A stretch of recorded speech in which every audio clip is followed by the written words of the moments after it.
Bonjour tout le monde, soyez bienvenus dans ma chaîne, j'espère que vous allez tous bien. Dans cette vidéo, je vais vous préparer une pâte du henné de ma façon.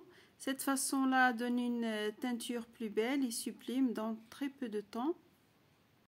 Pour cela, il faut du henné, surtout du henné de bonne qualité pour avoir une belle texture. J'utilise le henné qui s'appelle Tazarzit au Maroc. Ce qui compte, c'est d'utiliser le henné de bonne qualité. Mais avant de commencer, je vais prendre une casserole. Je vais mettre 2 à 3 grandes cuillères à thé. J'ajoute aussi une petite cuillère à café d'alune en poudre. Alune est une pierre en cristal translucide et blanc.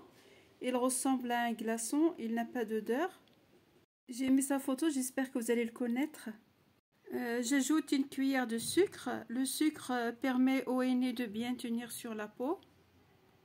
J'ajoute aussi quelques clous de girofle, à peu près 7 clous. Et un petit bout de citron. Après avoir mis le tout dans la casserole, je vais maintenant ajouter un grand verre d'eau. Et je vais la mettre sur le feu doux. Je vais la laisser cuire quelques temps jusqu'à ce qu'il reste qu'un petit verre d'eau.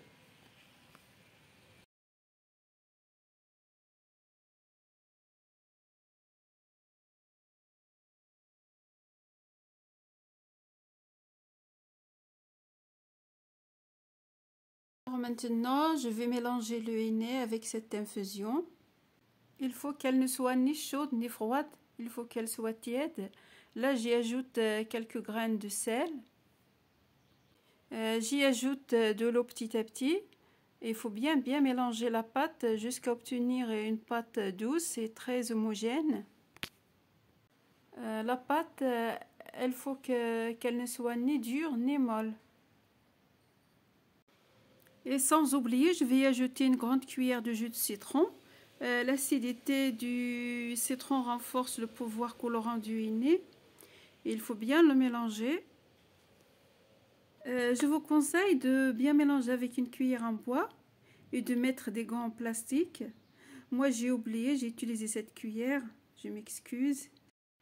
Alors, je vais y ajouter de l'eau jusqu'à obtenir une pâte bien lisse. Il n'y a pas de produits chimiques dans le henné, il est très naturel.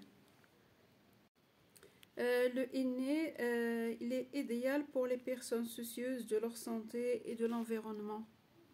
Maintenant, la pâte est bien mélangée. Je vais la couvrir avec un bout de plastique pour la protéger. Et je vais la laisser reposer 24 heures.